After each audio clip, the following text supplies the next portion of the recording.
കുറച്ച് ദിവസങ്ങളായിട്ട് social media നോക്കിക്കഴിഞ്ഞാൽ സകലയും അതുപോലെ തന്നെ ഭർത്താവും കാമുകൻ്റെയും കുട്ടിയുടെയും കാര്യമൊക്കെയാണ് ഭയങ്കര ചർച്ചയായിട്ട് പോയിക്കൊണ്ടേയിരിക്കുന്നത്.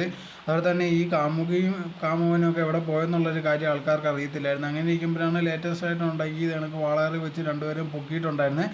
ആ സമയത്തും അതിന് മുമ്പ് നമ്മൾ ഏറ്റവും കൂടുതൽ ചർച്ച ചെയ്തിട്ടുള്ളൊരു കാര്യമാണ് കുട്ടിയുടെ കാര്യം. തീർച്ചയായിട്ടും ഈ ഒരു പ്രായത്തിലുള്ള കുട്ടി ഉണ്ടെങ്കിൽ അമ്മയുടെ കൂടെ വിടണമെന്നായിരിക്കും സാധാരണ രീതി ഉണ്ടെങ്കിൽ കോടതിയൊക്കെ പറയുന്നത്. പക്ഷേ എന്നാൽ പോലും ഉണ്ടെങ്കിൽ ഈ അമ്മയുടെ കൂടെ വിട്ട് കഴിഞ്ഞാൽ അത് ശരിയാവത്തില്ല. കാരണം അവരുടെ സ്വഭാവം നല്ലതല്ല. ഇങ്ങനെ ഒരു സാഹചര്യത്തിൽ പൊയ്ക്കൊണ്ടിരുന്നത് ശരിയാവത്തില്ലായിരുന്നു. സോ എന്തായിരുന്നാലും ശരി, ഭർത്താവിന് എന്നുണ്ടെങ്കിൽ കുട്ടി വിട്ടുകൊടുക്കണമെന്നുള്ള രീതിയിലായിരുന്നു എല്ലാവരും പറഞ്ഞിട്ടുണ്ടായിരുന്നത്. എന്തായിരുന്നാലും അവസാനം ഉണ്ടെങ്കിൽ വിധി വന്നിട്ടുണ്ട്. ഭർത്താവിൻ്റെ കൂടെ തന്നെയാണ് കുട്ടി വിടാനുള്ളൊരു തീരുമാനം എടുത്തിരിക്കുന്നത്. അത് നല്ല കാര്യം തന്നെയാണ്. കാരണം എന്ന് പറഞ്ഞാൽ ഇവരുണ്ടെങ്കിൽ ആറോടെയൊക്കെയാണ് പൊയ്ക്കൊണ്ടേയിരിക്കുന്നത്. ഒരു തെളിവോ കാര്യങ്ങളോ അല്ലെങ്കിൽ സുരക്ഷയുണ്ടോ അങ്ങനത്തെ ഉള്ള ഒന്നുമില്ല. ആ പോയവനുണ്ടെങ്കിൽ ഒരു ഭാര്യയും മക്കളും ഒക്കെ ഉണ്ട്. ചുമ്മാ ഒരു രസത്തിന് വേണ്ടി പോയത് മാത്രമാണ്. അതിൽ കുട്ടിയും കൂടെ കൊണ്ടുപോയിട്ടുണ്ടായിരുന്നു. അവൻ്റെ സ്വന്തം കുട്ടി പോലും അല്ല. ആ കുട്ടിയെ നോക്കേണ്ട ആവശ്യം പോലും ഇല്ല. ഈ അച്ഛനും കൂടെ നിർത്തിക്കഴിഞ്ഞാൽ തീർച്ചയായിട്ടും ഉണ്ടെങ്കിൽ അച്ഛൻ നല്ല രീതിയിൽ തന്നെ നോക്കുന്നതായിരിക്കും. എന്തായിരുന്നാലും ഇനി പറയാൻ പറ്റില്ല. അവർ തിരിച്ചു വന്നിട്ട് മോനെ വേണമെന്നുള്ള രീതിയിൽ പിന്നെയും പറയുമെന്ന് അറിയത്തില്ല. എന്തായിരുന്നാലും ഇപ്പോൾ ഉണ്ടെങ്കിൽ അച്ഛൻ്റെ കൂടെ തന്നെ വിടാനുള്ള തീരുമാനമാണ് എടുത്തിരിക്കുന്നത്.